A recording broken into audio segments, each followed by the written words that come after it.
Hi Stampers, and welcome to another Tuesday Tips.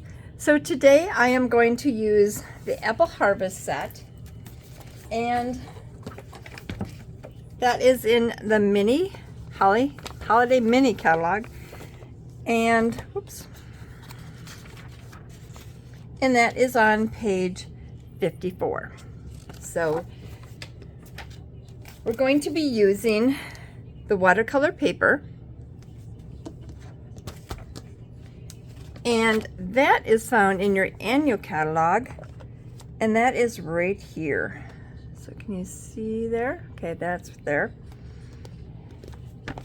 So what I did is I just cut a small piece of that, and I'm going to take my stamp set and from my stamp and ink that up, and I'm using the Memento ink,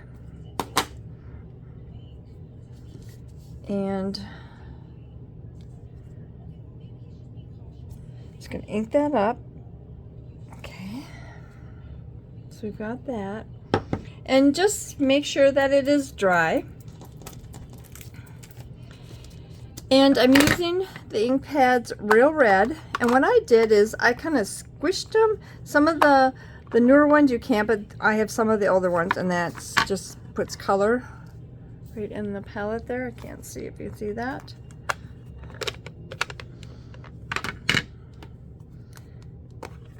And there. So we have those three colors. So what I'm going to take is my oh,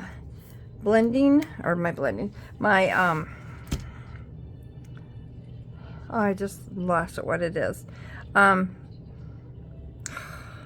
Yeah, my blender pens. I was gonna say my blender brush, but I'm not. Okay, so just gonna take a little bit of color, and if I go into like where it's really dark, I don't want to take as much because I want it to kind of be light.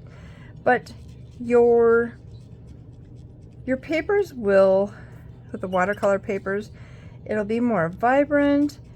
It's just gonna blend easier than just the regular cardstock. So, and if we want to go around like that, we can. You know, if you want a little bit more, you can just put it there so it'll blend your colors a little bit better. So that just makes it so neat.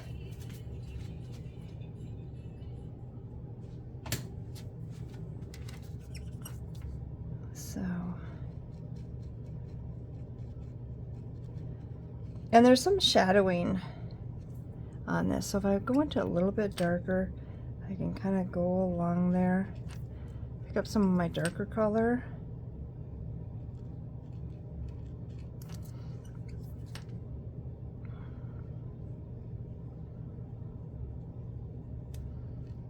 So I can just pick that up.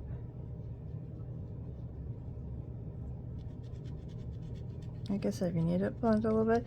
And your watercolor paper, you can even stamp and then you can color like this, and then you can spritz it with water. Now with my blending pens, I have color on them, but if I take and clean them off, and you don't want to go down like that because that kind of breaks your tip down, but if you go just pull that so you lightly get the color off.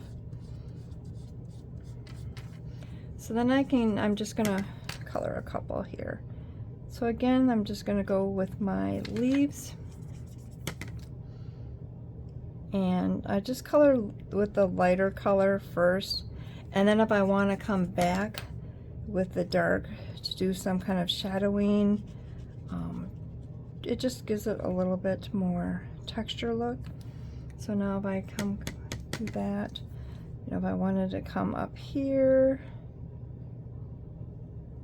just do that on the top, and that just makes it so pretty. Okay, if you wanted to go at the bottom, you know, I could do the same, but again, clean it off, and I could come back and do the branches in the early espresso. So that is watercoloring with your blending pens. And like I said, it's just so pretty. So now here is one that I finished, and I kind of, like I said, some places I made it a little bit darker and then lighter up here, and just kind of, and the neat thing about it is, say like, oh, I missed a little bit of the green here, I can come back on there even after I got done and kind of work on it still too. So that is watercoloring with the watercolor paper. So, well, thank you for stopping by, and come back again for the Tuesday tips next week. Thank you, and you have a great day. Bye-bye.